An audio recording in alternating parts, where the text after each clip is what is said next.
National student union of India (NSUI) ने SPU घोटाले पर एक महत्वपूर्ण प्रेस कॉन्फ्रेंस आयोजित की, जिसमें एसपीयू घोटाले के बारे में विस्तार से चर्चा की गई और इस मामले में 300 से अधिक ग्रसित छात्रों के भविष्य को बचाने और छात्रों के अधिकारों की लड़ाई पर प्रकाश डाला गया। NSUI के प्रतिनिधियों ने बताया कि एसपीयू घोटाला छात्रों के हितों के साथ खिलवाड़ है और इसके खिलाफ आवाज़ उठाना आवश्यक है।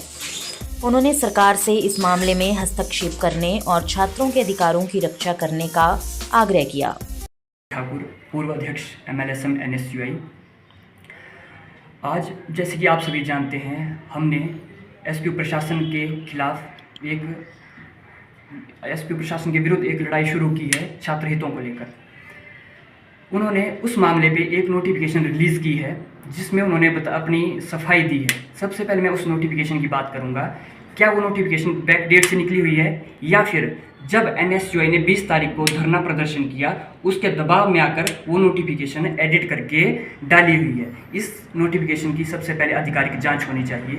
दूसरी बात, जो आंकड़े एसपीयू दे रही है जिसके अंतर्गत 300 से अधिक छात्र इस मामले में ग्रसित हो रहे हैं, क्या उन छात्रों का हक नहीं है एग्ज़ाम्स देने का, जो अभी 1 से 1.5 हफ्ते के भीतर एग्ज़ाम्स होने वाले हैं? उन बच्चों के साथ न्याय होना चाहिए। और रही बात दूसरे संगठनों की, मैं उनसे भी प्रश्न पूछना चाहता हूं कि जब वो बात छात्र हितों की करते हैं, तो जब आज इन 300 से अधिक छात्रों के भविष्य पे तलवार लटकी हुई है तो उन्होंने चुप्पी क्यों साधी हुई है? क्या वे संगठन भी एसपीयू प्रशासन से मिले हुए हैं? क्या उनका भी इस कारनामे में हाथ है? मैं उनसे ये प्रश्न पूछना चाहता हूँ।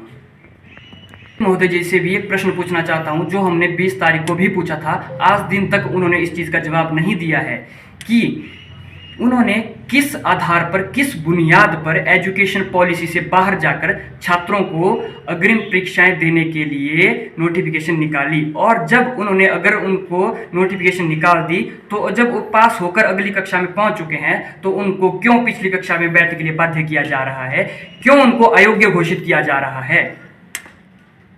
2 दिन के भीतर इन छात्रों के साथ न्याय नहीं होता है, इनकी आवाज़ बुलंद नहीं होती है, तो NSUI पूरे हिमाचल प्रदेश में धरना प्रदर्शन करेगी। जो भी कॉलेज एसपीयू के अंडर आते हैं वहाँ पे चाहे हमें भूख हड़ताल पे बैठना पड़े, चाहे हमें तालाबंदी करनी पड़े, लेकिन इन छात्रों के साथ हम न्याय करवा कर ही रहेंगे।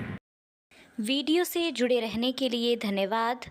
हमारे चैनल को सब्सक्राइब कीजिए अभी।